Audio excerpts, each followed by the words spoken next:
राष्ट्रपति चुनाव के लिए दोनों ही पक्ष की ओर से उम्मीदवार घोषित कर दिए गए हैं। एनडीए की ओर से द्रौपदी मुर्मू राष्ट्रपति पद की उम्मीदवार होंगी, तो यशवंत सिन्हा विपक्ष के उम्मीदवार हैं। दिलचस्प ये कि दोनों का ही नाता झारखंड से रहा है। यशवंत सिन्हा यहाँ से सांसद रहे हैं, केंद्र में वाजपेयी सरकार में मंत्री भी रहे हैं भाजपा की ओर से। तो द्रौपदी मुर्मू झारखंड की राज्यपाल रही हैं और लंबे समय तक राज्यपाल रही हैं। तो अब जो एक दिलचस्पी लोगों के जानने में है वो ये है कि इन दोनों उम्मीदवार जिनका कि नाता झारखंड से है, उनके इस चुनाव में खड़े होने से अब किसका वोट, झारखंड की पार्टियों का वोट किसको जा सकता है। सबसे ज़्यादा दिलचस्पी ये जानने को लेकर है कि जेएमएम, हेमंत सोरेन की पार्टी जेएमएम जो है वो क्या फैसला लेती है। क्या वो द्रौपदी मुर्मू के पक्ष में अपना वोट करेगी या यशवंत सिन्हा जो कि विपक्ष के कैंडिडेट हैं उनको वोट करेगी।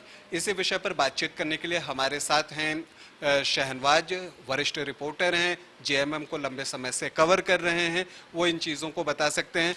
क्या लगता है शहनवाज, क्या उम्मीद है कि जेएमएम किसको वोट करेगी? हेमंत सोरेन के सामने ये कितनी बड़ी दुविधा आ गई है? बिल्कुल, देखिए कि 24 घंटे होने वाले हैं एनडीए के इस उम्मीदवार की घोषणा के बाद, और अब तक झारखंड की सत्ताधारी पार्टी जो खुद को जल जंगल जमीन वाली पार्टी कहती है, ट्राइबल की हितैषी पार्टी कहती है, आदिवासी और आदिवासियत की राजनीति करने वाली पार्टी कहती है, वो इस पशुपेश में है कि इस धर्म संकट से वो कैसे निकले। हमने कई अभी उनके प्रवक्ताओं से बात करने की कोशिश की और उनका पक्ष लेने की कोशिश की और ये जानने और समझने की कोशिश की कि द्रौपदी मुर्मू का नाम सामने आने के बाद उनका स्टैंड क्या है, पार्टी का स्टैंड क्या है। तो अब तक पार्टी पशुपेश में है, डोलड्रम में है। अब तक उनको ये समझ में नहीं आ रहा कि हमें क्या स्टैंड लेना चाहिए। तो इससे कहीं ना कहीं ये स्पष्ट होता है कि किस तरह से झारखंड मुक्ति मोर्चा जो है इस वक्त धर्म संकट से गुजर रही है। लेकिन खास और अहम बात ये बता दें कि जब तक द्रौपदी मुर्मू झारखंड की राज्यपाल रही, उन्होंने बिल्कुल निष्पक्षता के साथ न्यूट्रल होकर काम किया।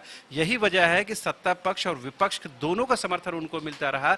ऐसी स्थिति में कहीं ना कहीं झामुमो के लिए बिल्कुल मुसीबत और परेशानी का सबब यह है कि वो क्या स्टैंड ले। अब से थोड़ी देर पहले जो आदिवासियों के एक बड़े नेता हैं प्रेम शाही मुंडा, उन्होंने यहां तक कह दिया कि तमाम झामुमो समेत तमाम जो लोकल रीजनल पार्टियां हैं उनको आंख बंद करके द्रौपदी मुर्मू को समर्थन करना चाहिए। तो ऐसे में कहीं ना कहीं जेएमएम के ऊपर दबाव है। लेकिन जेएमएम क्या स्टैंड लेती है, क्या राजनीतिक गुना भागा वो करती है, क्या उनका पॉलिटिकल माइलेज रहेगा नहीं रहेगा, उस चीज को वो देख करके आज शाम तक पूरी उम्मीद है कि वो अपना स्टैंड क्लियर करेगी।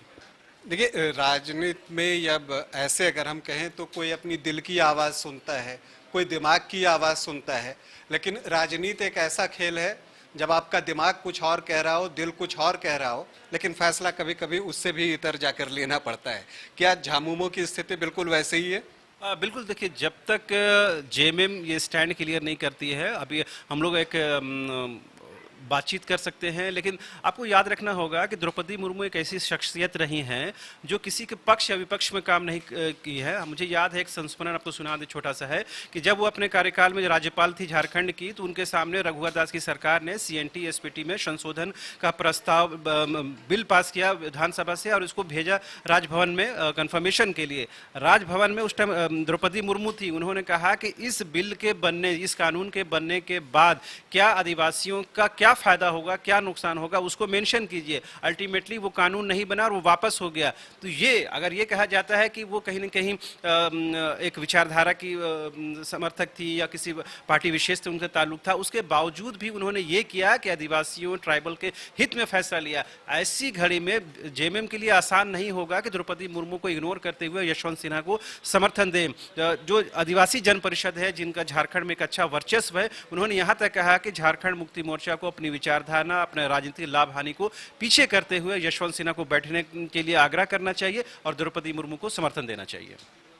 जैसा कि आपने कहा कि और ये निर्विवाद रूप से कहा गया है कि उनका जो कार्यकाल रहा द्रौपदी मुर्मू का राज्यपाल के तौर पे झारखंड में, उसमें किसी भी तरह का कोई विवाद आया ही नहीं और उनकी निष्पक्षता की सभी कद्र करते हैं और इसलिए उनका सम्मान है।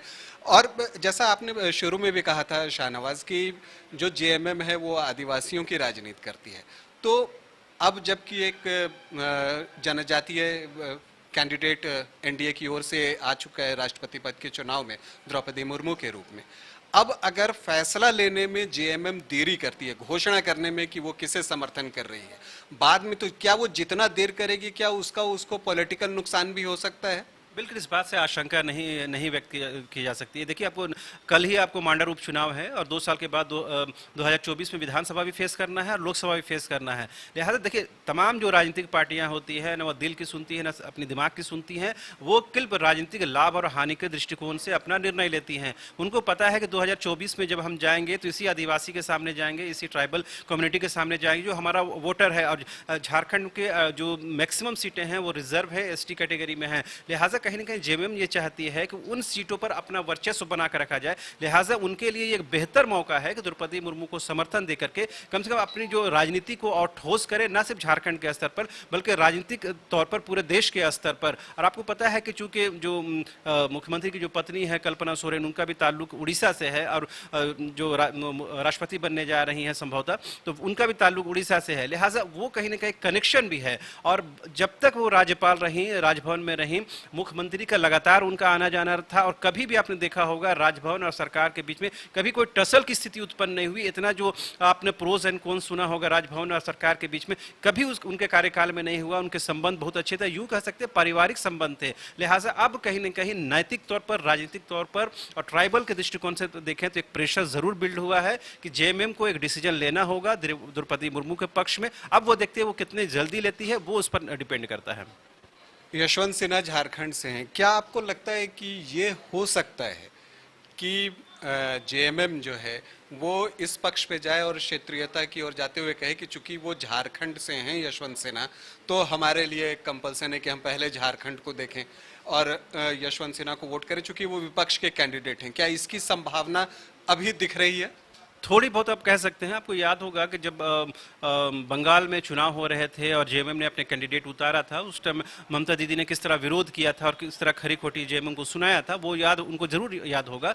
तो ये तो राजनीतिक बातें हो गई, लेकिन कहीं ना कहीं जेएमएम को ये अंदर ये आभास है कि अगर हम द्रौपदी मुर्मू के पक्ष में खड़े नहीं होते हैं तो ट्राइबल समाज को हम क्या जवाब देंगे। और तमाम जो आदिवासी जो संगठन है, जो उनका एसोसिएशन है, वो इस बात की मांग कर रहा है, दबाव डाल रहा है मुख्यमंत्री पर और पूरे जेएमएम पर कि वो हर हाल में द्रौपदी मुर्मू के साथ खड़े हो।